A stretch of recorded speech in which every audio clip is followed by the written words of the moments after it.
नमस्ते, सलाम, Sat Sri Akal and hello. How are you बच्चों, कैसे हैं? होप आप लोग बहुत अच्छे होंगे। बच्चों, आज मैं आप लोगों के लिए 6th क्लास हिंदी का चैप्टर 14 लोकगीत लेकर आई हूँ और इस चैप्टर के लेखक हैं भगवत शरण उपाध्याय। तो आइए देखते हैं इस चैप्टर में क्या है। शास्त्रीय संगीत से अलग लोकगीत सीधे आम जनता का संगीत है। यहाँ पर लोकगीत के बारे में बताया जा रहा है। ये लोकगीत बिना किसी साधना के त्योहारों और विशेष अवसरों पर गाए जाते हैं। इनकी रचना ग्रामीण जनों ने ही की है और ये ढोलक, झांझ, करताल, इन सारी चीजों से और ग्रामीण अनेक और भी वाद्य यंत्र हैं, उनकी मदद से गाए जाते हैं। कुछ दिनों पहले तक लोकगीत शास्त्रीय संगीत के सामने बहुत ही हेय समझे जाते थे, नीची दृष्टि के समझे जाते थे और इनकी उपेक्षा की जाती थी। परंतु साहित्य और कला के क्षेत्र में परिवर्तन आने के बाद ये लोक साहित्य और लोक गीतों के संग्रह पर लोगों का ध्यान गया। लोकगीत कई प्रकार के होते हैं। इनमें सबसे प्रमुख है आदिवासी गीत। पहाड़ियों द्वारा गाए जाने वाला गीत पहाड़ी कहलाता है। गांव में देश का वास्तविक लोकगीत है।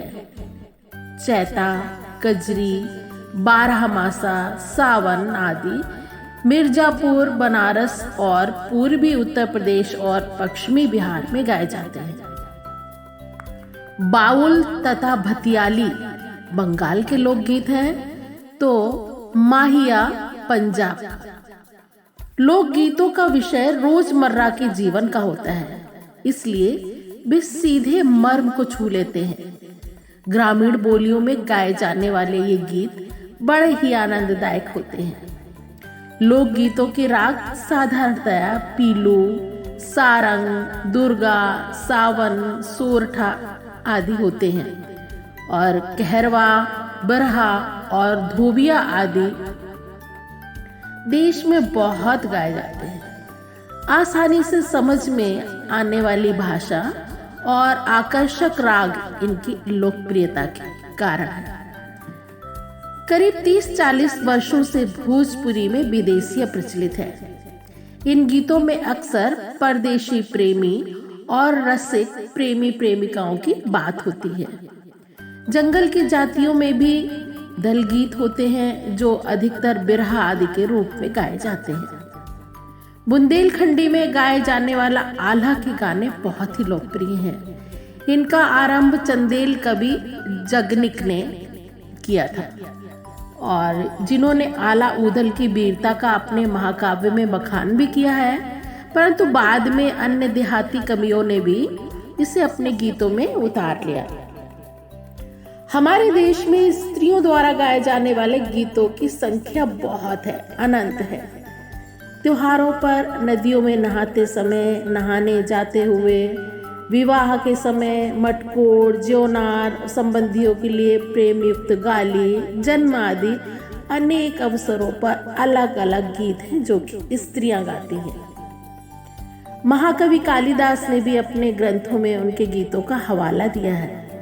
सोहर, बानी, सेहरा ऐसे ही कुछ गीत हैं और 12 मासे पुरुषों के साथ गाए जाते हैं। स्त्रियां अपने गीत दल बांधकर गाती हैं।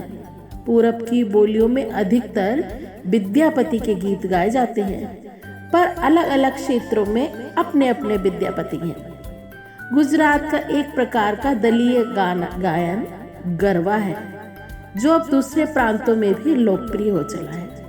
इसी प्रकार होली में ब्रज में रसिया चलता है और लोकगीत गांव के उद्दाम जीवन के प्रतीक होते हैं। तो बच्चों, ये था आज का चैप्टर लोकगीत। होप आप लोगों को अच्छे से समझ में आया होगा। बच्चों, यदि आपको हमारे वीडियोस पसंद आते हैं तो कृपया आप इनको शेयर जरूर कीजिएगा और सब्सक्राइब जरूर कर लीजिएगा। Thank you.